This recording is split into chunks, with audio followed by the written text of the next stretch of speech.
So let's talk a little bit about strides, because these are so fundamental. I have seen middle school track teams running strides and some of the best runners in the world running strides. And that's because strides are like easy runs. They are fundamental. Everyone is going to include them as part of their training. And that's just because they really help you with your mechanics.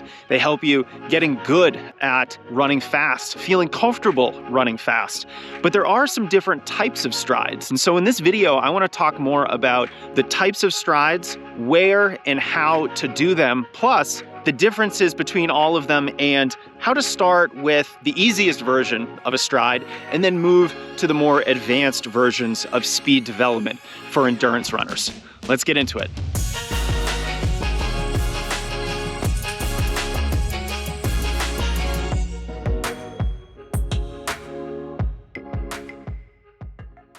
Here we are at the track. This is the runner's playground. I remember when I started running track when I went to college, I was blown away by how often we used this wonderful piece of athletic equipment to help us reach our goals. The track is the perfect place to teach how to run strides because the track is one of the best venues for speed. It's the fastest surface that you're ever going to find, and it's perfectly measured, so you can be very confident that you are running exactly the right distance that you want to run. Now, one reason there might be a little bit of confusion on strides is that you can kind of do them in a lot of different ways. You can do them on a lot of different surfaces. You don't need the track to do strides. You know, when I was in college, we did strides on grass in our shoes. We ran strides on the track in our racing spikes. And then sometimes, of course, we would run them on the synthetic turf infield wearing no shoes at all. And so you could do strides in a variety of different venues, as well as running them barefoot, running them in your racing shoes, or running them in your trainers. You can also do them on easy days. You can do them on moderate days. You can do them on hard days before your workout. When I was in college, I probably ran strides 5 days a week. And it's a great example of how if you want to be fast, you have to run fast frequently. Strides are a great example of getting you to run fast frequently, but in a way that isn't difficult. And I think there's a big differentiation between running fast and running hard. Strides are an example of running fast, but not running hard. So let's talk about 4 different types of strides, how to do them. Let's start with the easiest version of strides.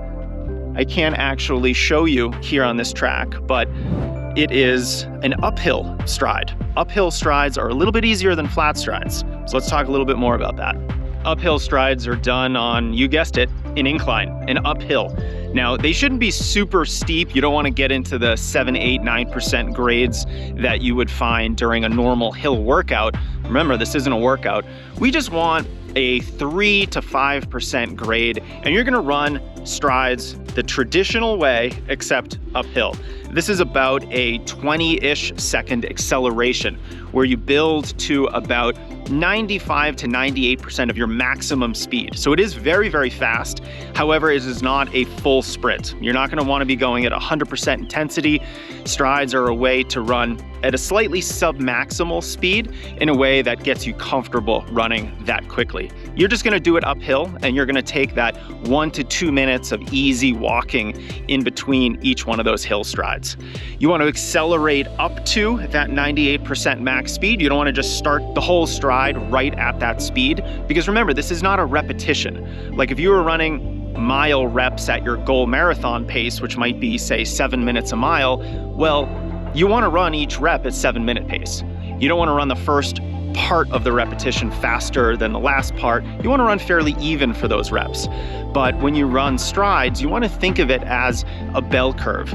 You go up to that higher intensity, you hold it only for a couple seconds, 2 to 3 seconds, and then you come back down and you coast to a stop. Whole thing should take about 20 seconds, maybe 25 seconds, and should be about 100 meters, or the straight section of an outdoor track that we just saw.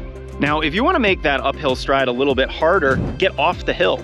This might seem a little counterintuitive, but flat strides are a little bit more stressful, and that's because, number one, the potential for you to overstride or run a little bit too quick and overextend yourself is a little bit higher when you're doing flat strides.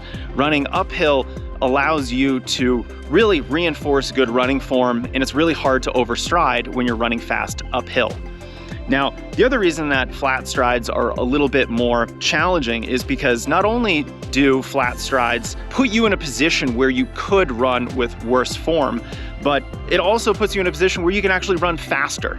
And so that extra speed is a little bit of a risk. And so if you're very new to running very fast, I do like to have you start on a mild incline just to get comfortable with it. There's a little bit less impact on your legs. You're gonna be running with slightly more economical form, so it's a good place to start. Once you've gotten comfortable with uphill strides, try to do them on a track or a sidewalk or your street. You could even do them here on the grass to get a sense for doing them on flat terrain. That's the next step. Gotta take a quick break to thank my partners at Ketone IQ. They just started sponsoring the podcast because I've actually been taking a shot of ketones before every podcast episode for almost 2 years. And that's because higher levels of ketones in your blood are going to increase levels of alertness, clarity, and a bit more cognitive quickness. That allows me to have some really great conversations on the podcast where I can be super present. Now, there's also some really great studies and anecdotal evidence showing that ketone supplementation after running can be really helpful for your recovery.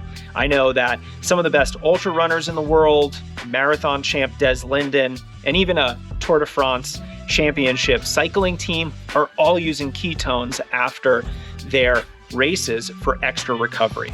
Now, if you want to be on the cutting edge of what I think is going to be a revolution in energy, check out Ketone IQ. And they have a whole bunch of great flavors. So there's peach with 100 milligrams of caffeine, peach without 100 milligrams of caffeine. And if you want my favorite, green apple, this is actually empty because I took one before a podcast recording today. So thank you, Ketone IQ, for sponsoring our podcast and several of our YouTube videos.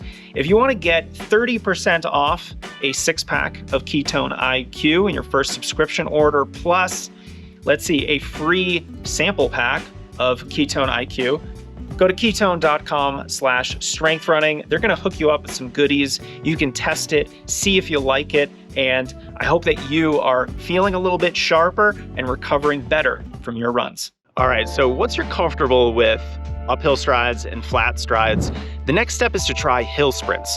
Now, truthfully, hill sprints aren't technically strides, but they're in this category of speed development for distance runners, so I do want to include them here. Now, a hill sprint is very different. A hill sprint is when you are running 100%. It is as fast as you can possibly go. Here's the caveat. You want to do this on the steepest hill that you can find, and you only want to keep the duration of a hill sprint to about 8 to 10 seconds. I think if you're just starting, maybe you want to try 6. If you're very advanced, maybe you want to do 12. I do think 8 to 10 is the sweet spot for a hill sprint. And this is short enough where it's certainly not aerobic, but it's also short enough that it's not even anaerobic. This is an example of an lactic session where we are just working on neuromuscular fitness. We are working on your brain's ability to communicate with your muscles, recruit a ton of muscle fibers really quickly, and get up that steep hill as fast as you can. By the time you're tired, out of breath, or whatever, you're done. And so a hill sprint is really intense, but it's over very quickly. And you also get full rest in between each hill sprint. You might sprint for 10 seconds up that steep hill, but then you get at least 90 seconds of very easy walking, standing around. You want to be fully recovered before you start your next hill sprint. I would work up to 4 to 6 hill sprints. Probably don't need much more than 6 hill sprints. And here's another tip.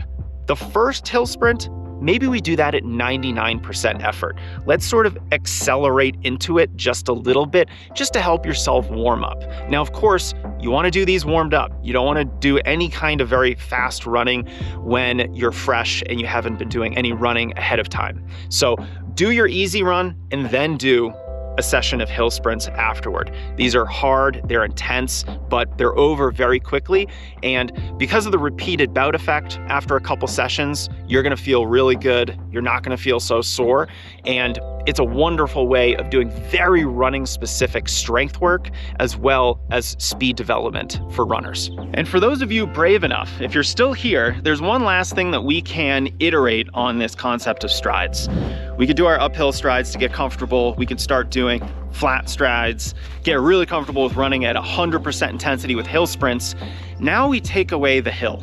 Now we're gonna run maximum intensity on the track for very short periods of time. I'm talking 40 meters, 60 meters, not a very long time. Still roughly 8 to 12 seconds of speed work. And this is actually true speed development work. If you talk to a sprint coach, this is where they're actually working on the ability to accelerate, practicing your maximal velocity, and some of the concepts that are much more important for sprinters than distance runners. But distance runners have to drive up their ceiling too. We need to get fast. True absolute speed. And so this is where speed development can really be helpful. Now, you should do this after a warm-up, but not when you're very fatigued. If you start doing this kind of really fast sprint work when you're fatigued, you run the risk of potentially getting hurt, pulling a muscle, straining yourself. So you don't want to do that. So if you can do that, warm up, do 4 reps of, say, 40 to 60 meters at a really fast max speed. This is an example of a true speed development workout. You don't have to do this every week. You could do this once every 2 weeks as a distance runner. It's very fundamental, developmental. It's not very race specific, but I also don't think it's something that a lot of runners should do. We're sort of getting into advanced, hard concepts to implement in training. So this is something to talk to your coach about to see if you even need to do something like this.